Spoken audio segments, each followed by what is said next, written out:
po sa aking lola, na tiga Barangay 35, napaka-cute. Cute na cute. No?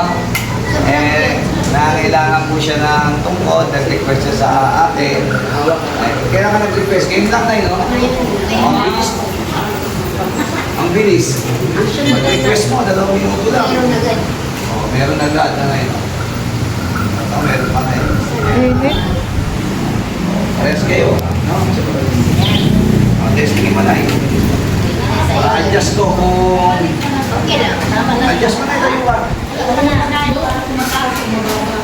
Patay, kinakalawang yung tuhod.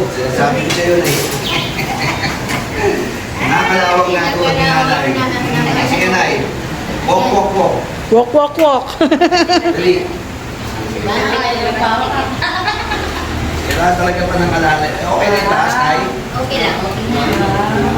Okay na. Sige nga, testing mo ikaw mag-isa. Ang galing ha. Hawak mo ang beat. Nanay ako.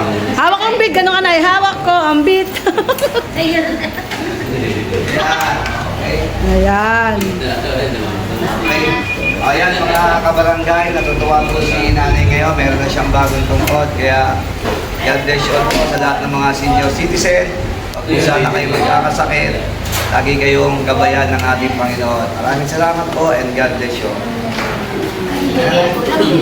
Oh, diba? Ganun ang mabilis.